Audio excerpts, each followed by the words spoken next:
윤석열을 도울 사람이 트럼프가 아니라는 것도 드러낸 게 기본적으로 지금 보니까 브라질 같은 경우에는 트럼프가 정말 아끼는 전직 대통령이 사법 탄압을 받는다는 이유를 빌미로 해가지고 무려 50%의 관세를 때려버립니다. 네. 그러니까 브라질이라고 좀 안 좋은 것도 있어요. 그러니까 왜냐하면은 이게 맥락이 있는데 브라질에서 그 미국의 그 X 트위터라든지 이런 데에서 가짜 뉴스를 퍼뜨리고 있는데 이거에 대해서 조치를 취하지 않는다고 거기에서 법원에서 엄청나게 벌금을 때려버렸어요. 그러니까 뭐 그런 맥락들이 있어요. 그러니까 여러 가지 브라질에서 숨은 맥락들이. 그러니까 뭐 룰라가 꼭 싫어서만 그런 게 아니라 이 긴장 관계가 있는 상황인데 이 얘들 말을 안 듣네? 근데 보소나로도 눈에 밟히는 거야. 그게 그 브라질의 트럼프라는 이 별명이 있었거든요. 전 세계에서 그 코로나 왔을 때 제일 많이 죽은 나라 중에 하나가 브라질이에요.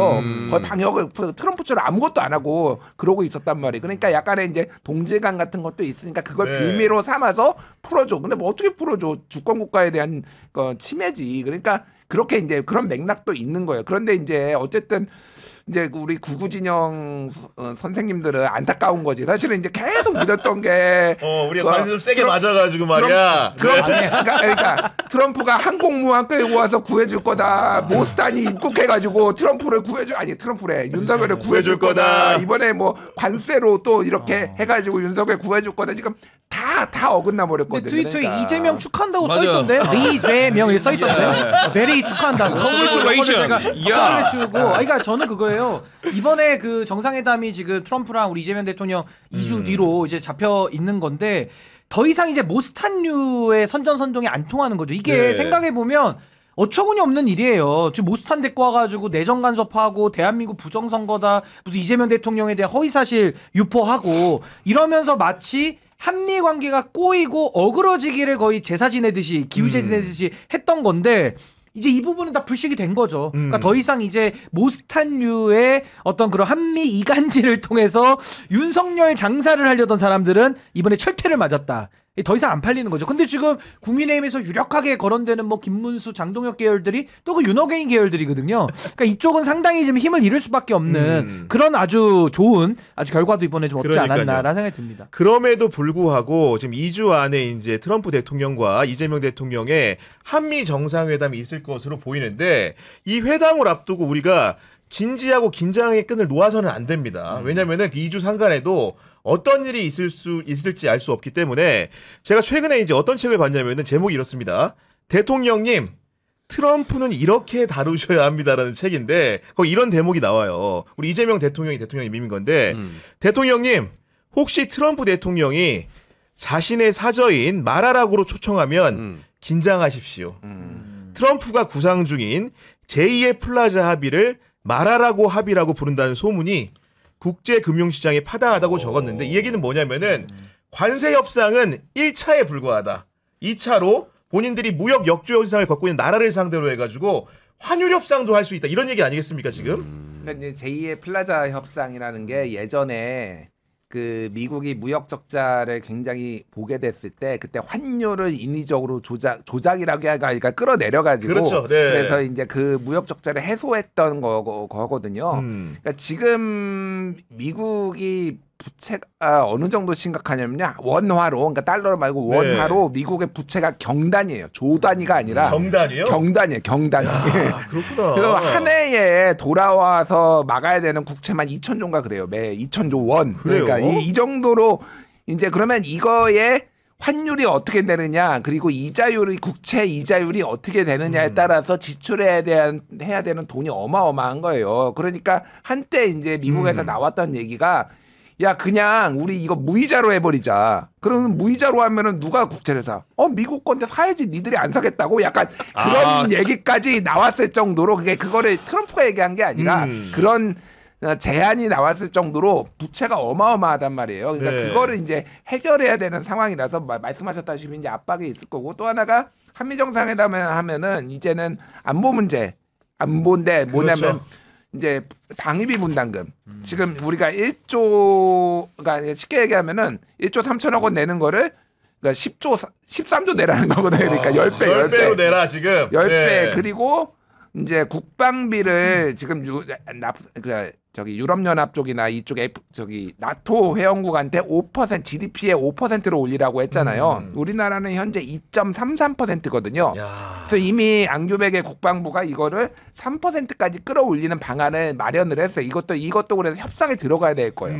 그래서 너희 미국산 구매 더 해줄게 뭐 이런 것들이 아마 쟁점으로 나오고 또 하나는 이제 또 하나는 통일부 쪽에서 얘기한 한미 군사훈련 잠정 중단하는 거. 8월 달에 하는 그러니까 거. 그거를 네. 테이블에 올라오진 않겠지만은 왜 그러냐면은 이제 트럼프는 이거 관세 협상 다 한 다음에 빨리 김정은 만나고 싶거든. 그러니까 지금 그런 그래서 분위기예요. 그런 네. 것들이 아마 이제 의제로 올라올 가능성이 높아요. 네. 그리고 이제 환율 협상 얘기하니까 제가 이제 소개를 좀 해드리면은 이게 1985년도에 일본이나 유럽의 여러 나라들과 미국이 다자간 환율 협상을 한 거잖아. 그래가지고 이제 아까 말씀해주신 대로 엔저를 극복함으로 해가지고 일본의 수출을 어떻게 보면 막은 건데 일부분 막아낸 건데 이게 또 트럼프가 재밌는 게 그 플라자 합의라는 게 미국 뉴욕 맨하튼에 있는 플라자 호텔에서 있었던 협상이라서 플라자 합의란 거 아니겠습니까?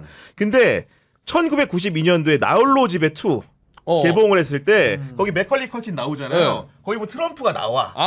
맞아. 잠깐 까메오로 출연하는데 그 플라자 호텔의 주인이 바로 트럼프입니다. 그렇기 때문에 분명히 그러니까 본인 소유였기 때문에 이번에 아마도 이제 환율 협상 카드를 기본적으로 우리라든가 일본을 상대로 내밀 가능성이 높기 때문에 우리 이재명 정부가 지금 이 순간에 축포 터트리고 좋아만 해서는 안 된다는 얘기입니다. 이게. 그러니까 뭐 환율 문제도 있고 지금 우리 김 대표님 말씀해 주신 대로 이 방위비 문제 이거 굉장히 참 이제 많은 청구서를 던질 걸로 예상이 되는데 저는 이제 한미 동맹에 대해서 좀 근본을 좀 우리가 한번 저는 고찰해 볼 필요가 있다고 생각이 들어요. 그러니까 그러니까 한미를 이제 거의 뭐 동맹의 단계로 가자라는 일각의 주장들이 있잖아요. 그렇죠. 근데 그거는 일본과의 관계에서는 그건 불가능하다. 근데 미국은 왜 그렇게 동아시아 전략을 짜냐면 딱 아시아에 일본을 앞에다 놓고 그 다음에 이제 한국 넣어가지고 뭐 대만 분쟁이 있을 때 자동 개입식으로 해가지고 대한민국을 전쟁터로도 쓸 가능성을 열어놓는 전략이거든요. 근데 우리는 여기에서 얻는 게 하나도 없는 거예요, 사실상. 물론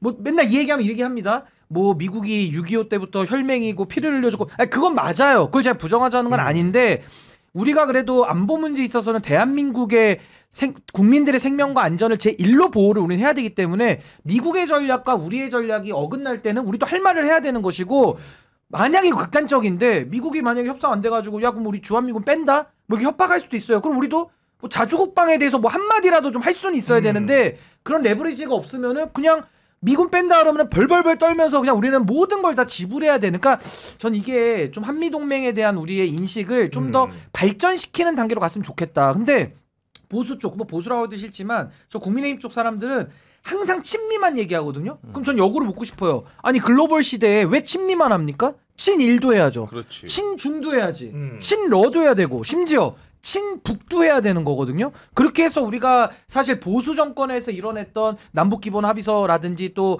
중국과의 수교라든지 러시아와의 수교 이런 것들을 이제 북방외교로 보수 쪽에서 만들어냈던 그 전통을 살려서 저는 이렇게 한미일로 고착화되고 북중러가 나뉘는 이런 진영 외교의 틀을 우리가 좀 이렇게 해체하는 노력을 좀 할 수는 있다. 그래서 저는 조금 더 우리가 담대한 비전과 구상을 가지고 담대한 비전을? 우리가 네. 그러니까 저는 문재인 정부가 실수한 건 딱 하나라고 생각해요. 우리가 가진 힘만큼만 우리가 레버리지를 써야 되는데 그때 당시에는 너무 우리의 힘을 좀 오판해 가지고 좀 그 운전자론이 저는 네. 과도했다고 생각을 하지만 운전자론은 아니더라도 조수석론은 돼야 될 거 아닙니까? 사실은 옆에 서가지고 잔소리라도 해야 될 거 아니에요. 네. 그래서 저는 조금 한미 동맹의 발전적 비전 이런 걸 가지고 우리가 좀 접근하는 게 좋지 않겠나. 네. 그냥 미국에게만 일방향으로 끌려가가지고는요. 진짜 극단적으로는 한반도 전쟁터가 될 가능성도 배제할 수는 없는 겁니다. 사실은. 어쨌든 대미 관계는 그렇게 차근차근히 잘 해나가야 될 것 요거 같고 짧게 요거 네. 하나만 말씀드리면은 사실 이제 모든 보수 진영이 다 그렇게 이제 뭐 소위 말하는 친미, 뭐 미국의 종속되자 이렇게 하는 거 아니에요. 이제 정치권에서는 아직도 이제 그런 기류가 정선데 어제 저는 되게 흥미롭게 본 게 조선일보 양상훈 칼럼, 양상훈 주필이 쓴 거거든요. 네. 근데 제목이 뭐냐면 우리가 알던 그 주한미군 이미 철수 중.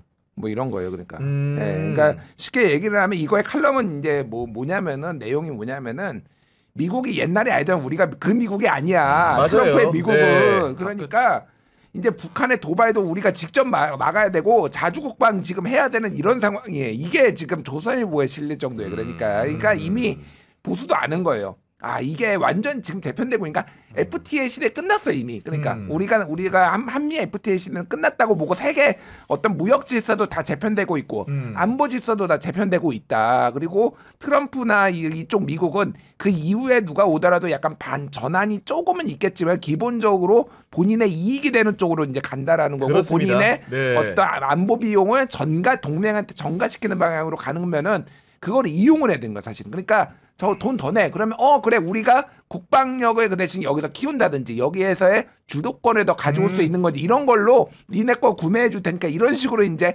안보 전략이 바꿔야 되는 그런 기로에 서 있는데 네. 아직도 미국이 와가지고 윤석열을 구해줄 거야. 이제 이런 얘기만 하고 있으니까 이게 윤석열은 이제 구할래야 구할 수가 없는 그만 게 구하죠 우리가. 그만 구해야 될것 그러니까 같아요, 지금 이제 특검에도 소환 요청을 네. 그렇게 부릉을 하다가 결국은 법원이 오늘 체포영장을 발부하면서 이제 안 나올 수가 없는 상황이 되지 않았습니까? 그러니까 이제 구속되어 있는데 그 동안에는 사실 이제 특검의 강제 수사에 응하지 않고 뭐 오라고 해도 안 오니까요. 그럼 사실은 그때 구속영장이 살아 있었기 때문에 구금과 구인을 다 할 수 있어서 끌고 오면 되는데 또 구치소가 또 미온적으로 나왔던 이런 기억도 나는데 뭐 지금에 와서는 이제 체포영장을 발부를 받아서 사실 오늘이라도 신가서 끌고 오면 됩니다. 근데 끌고 오면 되는데 아마 지금은 끌고 와도 뭐 오후 시간이 다 됐고 아마 야간 조사는 동의 안 할 가능성이 높으니까 또 제우로 보내야 되거든요. 그래서 아마 지금 특검에서는 내일 오전 그렇겠죠. 9시에 네. 체포영장을 집행하러 이제 특검과 특검보들이 가겠다 이런 얘기를 하고 있는데 그래서 저는 이게 어차피 윤석열이를 데려다 앉혀놔도 말도 안 할 건데 뭐더러 데리고 오느냐 이렇게 얘기하시는 분도 있어요. 근데 저는 반드시 저는 내일 체포영장 집행을 해서 완료시켜야 된다고 보는 것이 말은 안 해도 와서 들어야죠. 강제 수사인데. 그걸 듣다 보면은 본인도 말하고 싶어질 수 있거든요. 그러니까 일단은 앉혀놓고 수사를 하는 게 필요하고 또 하나는 대한민국에서 영장을 누가 막습니까? 영장의 효력은 아무도 막을 수가 없어요. 당연하죠. 근데 윤석열이는 영장에 대해 가지고 김성훈 경호처 차장 경호처를 사병화해가지고 진짜 실제로 막았고요. 맞아. 지금도 체포영장 발부됐는데 이걸 뭐 구치소에서 뭐 미온적으로 해가지고 또 막힌다? 이거는 대한민국의 법치가 죽는 거예요. 그래서 저는 윤석열에 대한 체포영장의 집행 여부는 대한민국의 법치를 우리가 확인하는 것이고 법이 모두에게 평등하게 적용된다는 걸 좀 보여줘야 된다. 그래서 저는 내일 뭐 진술하든 말든 상관없고 무조건 특검 사무실에 앉혀놓는다. 그리고 대신 내일 민중기 특검은 실내 온도를 1도 내려서 조금 그래도 시원하게 해주면 또 올 수 있잖아. 살짝 그리고 곰탕 시켜줄 때도 특검으로 시켜줘.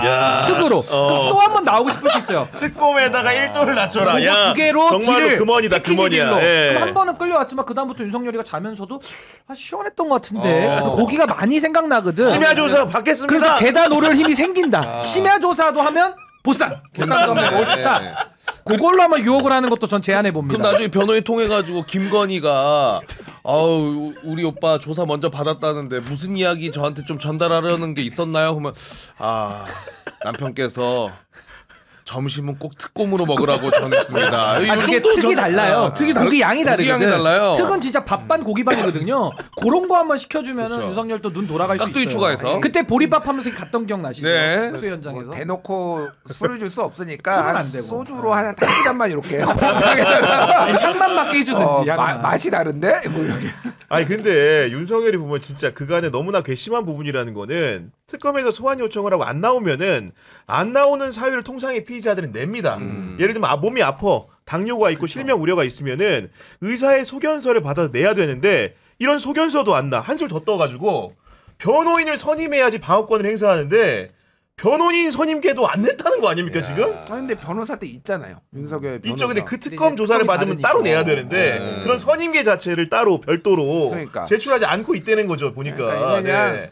제가 보기에는 이제 매우 성의도 없고 그러지만은 그냥 약간 자포자기 상황 같아요. 뭐 할 테면 니들 하고 싶을 테면 해라. 그리고 이게 건강이 나빠졌다라는 게 페이크는 아닐 가능성이 높아요. 그러니까 이게 멘탈이 무너지면은요. 다안 실제 좋아지죠? 안 좋아져요. 진짜 이게 회복이 안 되니까 내가 지금 돌아가는 상황 보니까 지금 바깥에서는 윤상현이도 지금 내가 시켰다고 얘기하고 있지. 뭐 그렇지. 누구도 상현이도. 상현이도 그렇지. 뭐 조태용이도 말이야 화낸다고 얘기하지. 뭐 지금 다 다 물고 있잖아요. 그러니까 어쨌든 각자 도생의 길로 들어갔으면은 내가 이제 이거 무기징역이 정말 불가피하구나 이 생각이 들면은 멘탈이 무너질 수도 있어요. 네. 그래서 그냥 거의 포기 상태다 내가 보기에는. 아니, 근데 오히려 네. 받아들이면 건강 더 좋아지지 않나요? 더 좋아지죠. 그러니까 못 받아들일 때까지가 우울증이고 아직 그런 단계가 아닌 거지. 받아들이면 전 건강 더 좋아질 수 있다. 즉 간수치 좀 떨어졌다는 얘기도 들리고요. 식사량 조절하고 운동 하루에 1시간 하고 있다고 합니다. 개별로. 그러면은 더 건강해지죠 전보다. 그리고 저는 간수치 떨어졌고. 개인적으로 술 윤석열 그냥 내려놓고 받아들이면 건강해질 받아들이면은 것 같아요.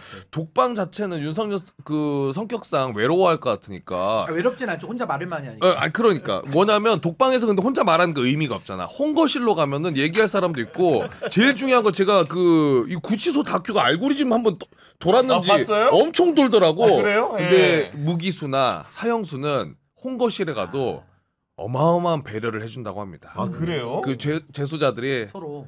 이 사람은 뭐 나가지도 못한 사람인데 그냥 뭐 건드리지도 않고 내거 먹어 뭐 이런 거야. 대우를 잘해준대. 그 영식은 많이 들어 소세지는 많이 먹을 수 있어요. 그렇죠. 아니 400만 원까지 근데 들어오거든요. 이분이 이제 인신 구속의 문제가 그러하다는 것이고 인신 구속의 문제만 터진 게 아니고 위자료 소송에서 우리 국민들이 승리함으로써 지금 정말 숱한 많은 분들이 나도 소송하겠다. 나에게도 10만 원을 달라. 이런 소송 물결이 확 번지고 있습니다, 지금. 아니, 그래서 이 소송이 뭐냐면은 윤석열의 내란으로 인해서 정신적 피해를 입었다. 그래서 위자료 소송 이제 10만 원이 인정이 돼서 이제 1심인데요.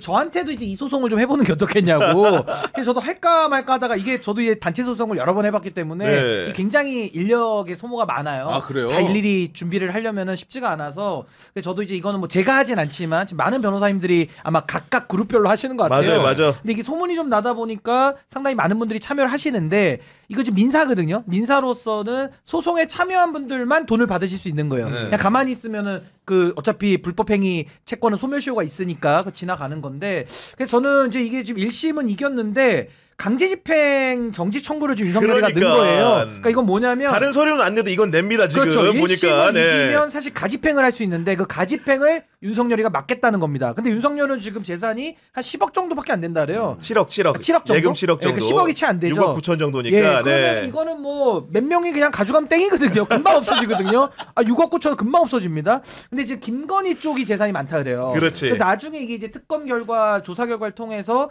김건희도 공범이다. 내란과 관련해서까지만 입증이 나오면 그러면 그 재산 그때 이제 80억 싹 다. 김건희를 예. 상대로 소송이 또 이제 본물 터지듯이 될 텐데 그렇죠. 그때는 이제 강제집행이 훨씬 수월하죠. 돈이 많으니까. 그래서 그 부분은 조금 우리가 지켜볼 필요가 아니 있다. 많은 분들이 여쭤보시는 게 뭐냐면 근데 8년 전에도 박근혜가 탄핵됐을 때 우리 국민들이 비슷한 소송을 했는데 그때는 우리가 못 이겼는데 이번에는 왜 이겼는지 법률적 해석을 요하시는 분들이 있어요. 그 차이는 네. 있죠. 그러니까 박근혜 때는 뇌물범으로 사실은 탄핵을 당했던 거기 때문에 뇌물이라는 거는 국가에 대한 범죄인 건 맞아서 개인이 무슨 피해를 봤다라고 하기는 또 쉽지 않아요. 근데 이 내란이라는 거는 역시나 국가에 대한 범죄인 건 맞는데 이게 국가에 미치는 영향, 개개인들이 받는 그 정신적 피해는 그 뇌물 사건과는 아유. 매우 다르죠. 왜냐면 국민 질적으로 기본권을 다르죠. 침해했으니까. 그렇죠. 질적으로 다르기 때문에 포고령을 통해서. 그래서 이거는 네. 사실 뭐 내란 때문에 경제도 어려워서 우리가 보통 손해는 적극 손해, 소극 손해, 정신 손해 이렇게 세 개로 나누거든요. 그러니까 소극 손해라고 하면은